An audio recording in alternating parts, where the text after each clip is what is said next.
Hello, and welcome to my Piglin Army Column video. Now in this video, I'm going to be showing off my Piglin Army Column, which is similar to the Pillager Army Column that I made about 10 months ago. But for this project, I didn't just want to recreate the Pillager Army Column, except with Piglins.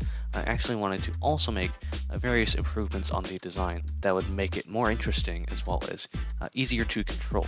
I'll be going over all of the features of the Piglin Army Column as well as the improvements that I made in the overview, so let's get into it. So my initial idea for this project was to have the Piglin Army Column come marching out of the mouth of one of the giant stone piglin faces that are part of all bridge bastions. Because like the idea of an army marching out of the mouth of a stone piglin with lava for eyes, that's pretty metal, that's pretty cool in my opinion. But in order to make this image a reality, I first had to find a suitable bridge bastion to use for this project.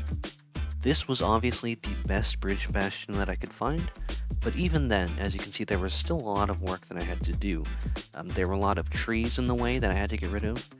The left eye of the stone piglin was obscured by a cliff, and I obviously had to fix the bridge part of the bastion. Although it did look nice, I obviously had to fix it so the Piglin Army Column had something smooth to walk on. After I was done with terraforming and fixing up the bastion, the next thing I had to do was decide where and how the piglins were going to spawn in.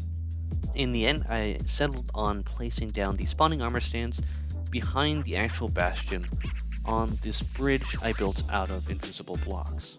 The reason I placed the spawning armor stands behind the bastion and not in it is so that you couldn't see the piglins being spawned in from the front.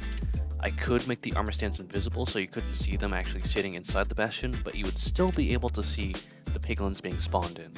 I personally prefer the idea of the piglins spawning out of view and then walking into view, rather than them appearing spontaneously out of nowhere. Part of determining where and how the piglins would spawn also involved determining what kinds of piglins and other mobs would spawn. So next, I'll be going over all of the different formations that make up the Piglin Army Column. The first, and probably the most striking of these formations, is the Piglin Brute Cavalry. These formations consist of 4 Piglin Brutes with golden armor riding 4 Hoglins. I decided to use Piglin Brutes for this instead of normal Piglins, because the size of the Hoglins just made the normal Piglins that were riding them look absolutely tiny, so I went with the next biggest thing. I'm also aware that Piglin Brutes typically do not wear armor, but in this case I decided to equip them with armor to increase the contrast between the Hoglin and the Rider. Next are the most frequent formations in the Piglin Army Column, those of the normal Piglins on foot. Now there are 2 variants, one with swords and one with crossbows.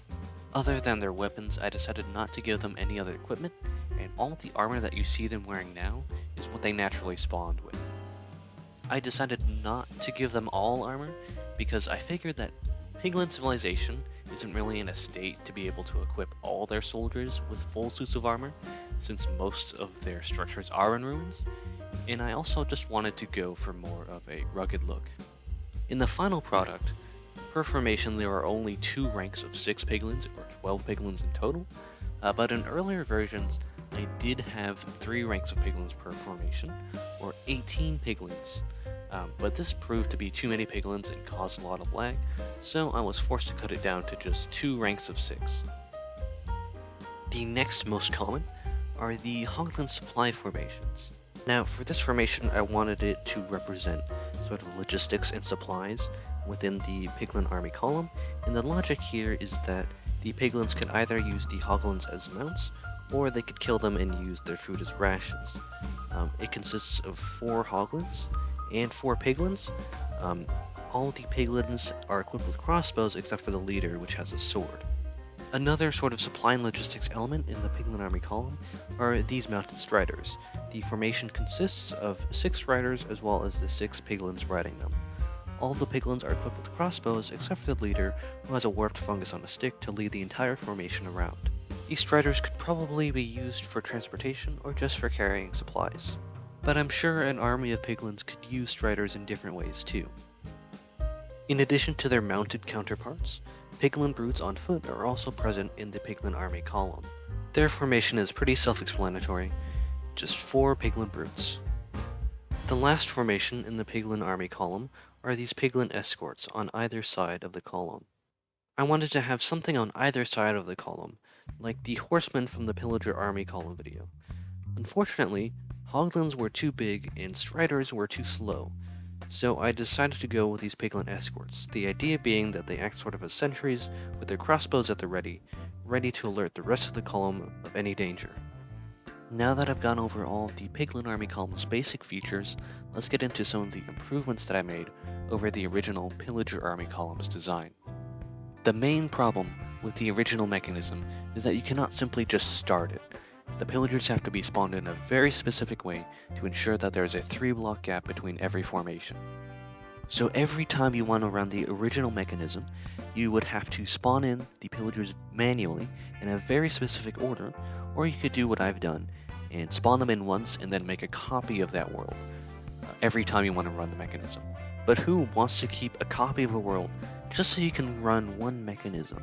And especially if you're just doing it so that your formations are equally spaced.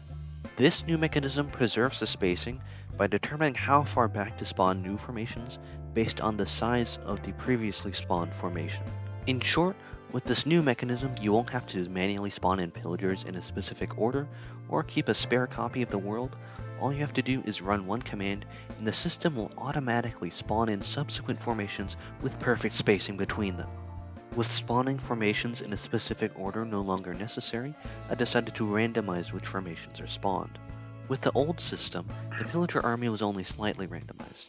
During subsequent rotations, Pillagers might be swapped for Vindicators, or a Ravager might be given a different rider, but other than that, the composition and order of the Pillager army would remain exactly the same. With the new design, the composition of the Piglin army is constantly changing as it moves. Each type of formation has a different chance to spawn when the next formation needs to be spawned in. Normal Piglin formations, with either swords or crossbows, have a 45% chance to spawn in. Piglin brutes have a 15% chance to spawn in.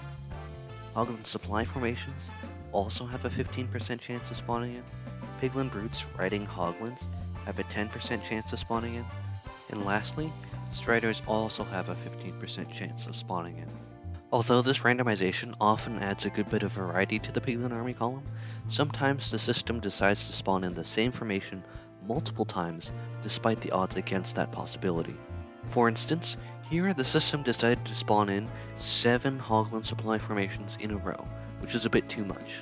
And here, the system decided to spawn in 13 normal Piglin formations in a row. The most I'd want in a row is 5. That being said, I recorded these clips before I set the final probabilities, although these occurrences are still technically possible. The last issue with the old design that I decided to address was the shutdown mechanism. Shutting down the old design involved using a kill command to make sure that the pillagers didn't reach the end and respawn. With this new design, I can simply disable the spawning of new formations, and the Piglin army column will stop on its own. And that's all the features of my Piglin army column. Overall, I'm very happy with the design, the one issue being that this was supposed to be a short project, but because of all of the improvements that I wanted to make, it ended up turning into more of a long-term project. Nonetheless, if you enjoyed the video, please leave a like, consider subscribing, and I'll catch you in whatever I post next.